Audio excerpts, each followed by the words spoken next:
আকাশবাণী কলকাতা স্থানীয় সংবাদ পড়ছি সুদীপ বসু।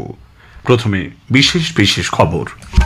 মুর্শিদাবাদে আইন শৃঙ্খলা পরিস্থিতি নিয়ন্ত্রণে কেন্দ্রীয় বাহিনী মোতায়েনের নির্দেশ দিয়েছে কলকাতা হাইকোর্ট। মুখ্যমন্ত্রী মমতা ব্যানার্জি রাজ্যে ওয়াকফ সংশোধনী আইন বলবৎ করা হবে না বলে সামাজিক মাধ্যমে আশ্বাস দিয়েছেন। চাকরিতে পুনর্বহাল এবং যোগ্য অযোগ্যদের নির্ভুল তালিকা প্রকাশের দাবিতে কলকাতার মেয়র রোডে গান্ধী মূর্তির পাদদেশে চাকরিহারাদের একাংশ ধর্নায় বসেছেন। রোজভ্যালি চিটফান্ড কাণ্ডে প্রতারিতদের টাকা ফেরতের জন্য কেন্দ্রীয় অর্থমন্ত্রক 515 কোটি টাকা বেশি মূল্যের ডিমান্ড ড্রাফট অ্যাসিড ডিসপোজাল কমিটির হাতে তুলে দিয়েছে। চিরাচরিত ধর্মীয় উৎসাহ উদ্দীপনার মধ্যে দিয়ে চৈত্র মাসের পূর্ণিমা তিথিতে রাজ্য জুড়ে আজ পালিত হচ্ছে হনুমান জয়ন্তী। মোহনবাগান সুপার জায়ান্ট আজ আইএসএল ফুটবলের ফাইনালে বেঙ্গালুরু এফসির মুখোমুখি হয়েছে। আসছি বিস্তারিত সংবাদে। মুর্শিদাবাদে গত কয়েকদিনের অশান্তির পরিস্থিতি নিয়ন্ত্রণে আনতে রাজ্য প্রশাসনকে সহায়তার জন্য কেন্দ্রীয় বাহিনী মোতায়েন করা যাবে বলে জানিয়েছে কলকাতা হাইকোর্ট। রাজ্যের বিরোধী দলনেতা শুভেন্দু অধিকারীর করা একটি আবেদনের ওপর জরুরি শুনানির জন্য গঠিত স্পেশাল ডিভিশন বেঞ্চ আজ এই নির্দেশ দিয়েছে। রাজ্যের বেশ কয়েকটি জায়গায় ওয়াকফ সংশোধনী আইনকে কেন্দ্র করে অশান্তির অভিযোগ তুলে কলকাতা হাইকোর্টের দ্বারস্থ হয়েছিলেন শুভেন্দুবাবু। বিচারপতি সৌমেন সেন এবং বিচারপতি রাজা বসু চৌধুরীর ডিভিশন বেঞ্চে আজ এ শুনানি হয়। সওয়াল জবাব চলাকালীন রাজ্যের আইনজীবী অর্ক নাগ আদালতকে জানান যে প্রশাসন নিজেরাই পরিস্থিতি নিয়ন্ত্রণে আনতে সক্ষম। এডিজি পদমর্যাদার পুলিশ আধিকারিকরা দায়িত্বে রয়েছেন। পরে সাংবাদিকদের কাছে তিনি বলেন, পরিস্থিতি নিয়ন্ত্রণে আনতে রাজ্য সরকার সচেষ্ট রয়েছে। আমরা যথেষ্ট পরিমাণ পুলিশ ফোর্স ডিপ্লয় করেছি। এডিজি নর্থ বেঙ্গল ব্যক্তিগতভাবে পুরো ব্যাপারে আছেন। এডিজি ল অ্যান্ড অর্ডার পুরো সিচুয়েশনটাকে নজর রাখছেন। মুর্শিদাবাদের বাইরে তারা এমন অনেক অভিযোগ করেছেন যে বিভিন্ন জায়গায় নাকি অশান্তি হচ্ছে, কিন্তু সেরকম কোনো ঘটনা আমাদের রেকর্ডসেও নেই এবং তারা কোর্টেও দেখাতে পারেননি। সেই জন্য কোর্ট তাদেরকে বলেছে তাদের যদি অন্য কোনো ডিস্ট্রিক্টে কোনো বক্তব্য থাকে তারা যেন হলফনামা দিয়ে সেটা জানায়। এই ক্ষেত্রেও আমরা সেন্ট্রাল ফোর্স যারা থাকবে তারা রাজ্য সরকারের কোঅপারেশনে আমাদের রাজ্য সরকারকে সাহায্য করবে যাতে নাকি ল অ্যান্ড অর্ডার মেনটেন থাকে। শুভেন্দু অধিকারীর পক্ষে আইনজীবী তরুণ জ্যোতি তিওয়ারি বলেন, রাজ্য পুলিশ পরিস্থিতি নিয়ন্ত্রণে আনতে ব্যর্থ। সিএপিএফ ডিপ্লয়মেন্টটা খালি মুর্শিদাবাদেই লিমিটেড নয়, যেখানে যেখানে ঝামেলা হবে সেখানে ডিপ্লয় করা সম্ভব সেখানে করা হবে। এবং নোডাল অফিসারদের ক্ষেত্রে দুজনকে অ্যাপয়েন্ট করা হয়েছে। সিএপিএফ এর ক্ষেত্রে নোডাল অফিসার অ্যাপয়েন্ট করা হয়েছে এডিজি সিআইএসএফ কে, এবং স্টেট পুলিশের ক্ষেত্রে নোডাল অফিসার অ্যাপয়েন্ট করা হয়েছে এডিজি ল অ্যান্ড অর্ডার। দুজন মামলাটি আবার 17 তারিখ থাকবে। 17 তারিখ পর্যন্ত ডিপ্লয়মেন্ট থাকবে। 17 তারিখ কন্ডিশন দেখে ফার্দার অর্ডার পাস হবে এবং অন 17 সেন্ট্রাল এবং স্টেট বোথ রিপোর্ট ফাইল করবে। তখন কোর্ট বলেছে যে life of person is Paramount consideration, সুতরাং এখানে ডিফারেন্স অফ ওপিনিয়ন থাকতে পারে না। এদিকে সওয়াল জবাব চলাকালীন ডিভিশন বেঞ্চ পর্যবেক্ষণে জানায় যে ধরনের অভিযোগ আসছে তাতে চোখ বন্ধ করে থাকা যায় না। প্রশাসন চাইলে অন্য জায়গাতেও কেন্দ্রীয় বাহিনী মোতায়েন করা যেতে পারে। আন্দোলনের নামে আইন হাতে তুলে নিয়ে জনজীবন বিঘ্নিতকারীদের বিরুদ্ধে প্রশাসন কঠোরতম ব্যবস্থা নেবে বলে রাজ্য পুলিশের মহানির্দেশক রাজীব কুমার জানিয়েছেন। ভবানী ভবনে আজ এক সাংবাদিক বৈঠকে ওয়াকফ ইস্যুতে মুর্শিদাবাদ সহ রাজ্যের বিভিন্ন জায়গায় গোলমালের প্রসঙ্গ তুলে তিনি জানান, গণতান্ত্রিক পথে প্রতিবাদ আন্দোলনের অধিকার সকলের আছে, কিন্তু আন্দোলনের নামে দুষ্কৃতীরা পরিকল্পিতভাবে হিংসা ও গুজব ছড়াচ্ছে। Anyone who is taking law in his hands, we will deal with him very, very strongly. There is no way any kind of violence can be allowed. We are there, our officers, force, other people, everyone is there on the ground. But amader jeta ache right now, the idea is to control it and control it well and punish the people.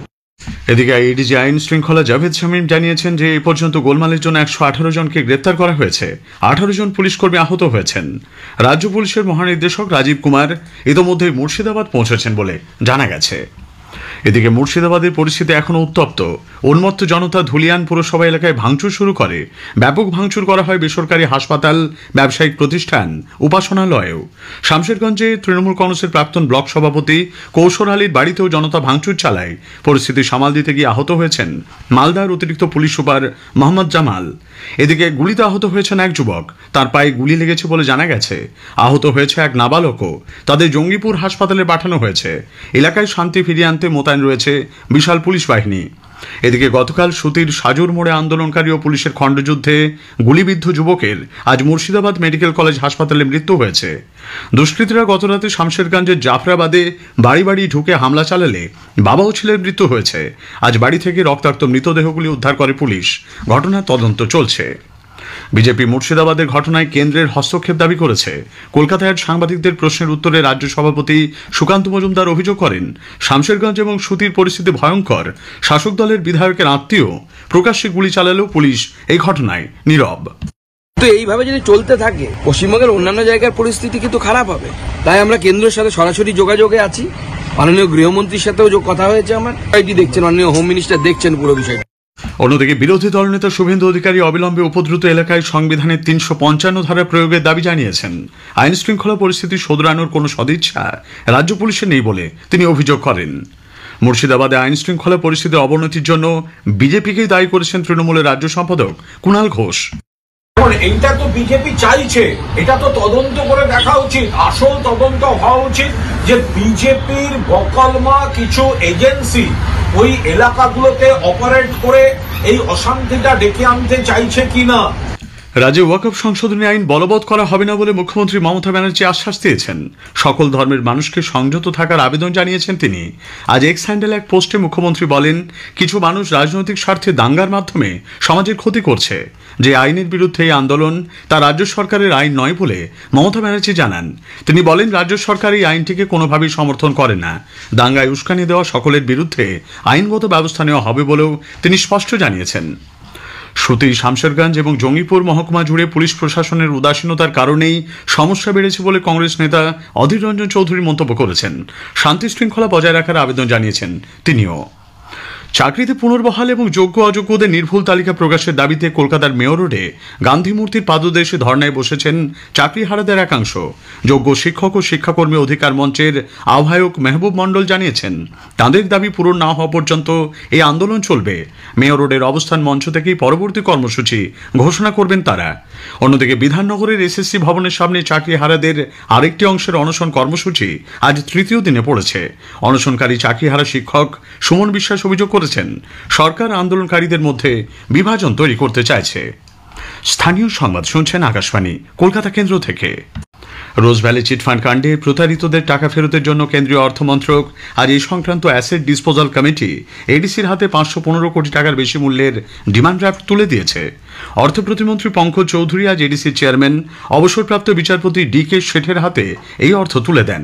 ইডির অধিকর্তা রাহুল নবীন এবং আধিকারিকরা সেখানে উপস্থিত ছিলেন। চিরাচরিত ধর্মীয় উৎসাহ উদ্দীপনার মধ্যে দিয়ে চৈত্র মাসের পূর্ণিমা তিথিতে রাজ্য তথা দেশ জুড়ে আজ পালিত হচ্ছে হনুমান জয়ন্তী। আজ সকাল থেকে বর্ধমান জেলায় মন্দিরগুলিতে নানান উপচারে হনুমানজির অর্চনার আয়োজন করা হয়েছে। মালদার ইংরেজবাজার শহরের দক্ষিণ বালুচর এলাকায় হনুমান মহাবীর মন্দিরে 56 রকমের ভোগের আয়োজনের পাশাপাশি 101 কেজি 3টি লাড্ডু দেওয়া হয় প্রসাদে। জলপাইগুড়ি কদমতলার হনুমান মন্দিরে প্রতি বছরের মতো এবছরেও বিরাট আয়োজন করা হয়েছে। পশ্চিম মেদিনীপুরের খড়গপুর শহরে ধর্মীয় ভাবগম্ভীর্যের মধ্য দিয়ে হনুমান জয়ন্তী পালিত হচ্ছে। হাওড়ার গ্রামীণ এলাকার বিভিন্ন মন্দিরে হনুমান চল্লিশা পাঠ চলেছে। বর্ধমানের কার্জন গেট চত্বরে হনুমান জয়ন্তীর পতাকা লাগানোকে কেন্দ্র করে আজ অশান্তি তৈরি হয়। দুপুরে ঘোষিত কর্মসূচি অনুযায়ী বিজেপির নেতাকর্মীরা যানবাহন থামিয়ে গেরুয়া পতাকা লাগানোর সময় কর্তব্যরত সিভিক ভলেন্টিয়ারের সঙ্গে তাদের বচসা বাঁধে। গ্রাম বাংলা জুড়ে শুরু হয়েছে শিবের গাজন বা সন্ন্যাস গ্রহণ। আজ থেকে হাজার হাজার মানুষ শিবের ব্রত শুরু করবেন, গ্রহণ করবেন সন্ন্যাস। কৃচ্ছ সাধনের নানা উপচার দেখা যায় সন্ন্যাসীদের মধ্যে। প্রয়াত প্রাক্তন মন্ত্রী আব্দুর রাজ্জাক মোল্লার শেষকৃত্য আজ সম্পন্ন হয়েছে।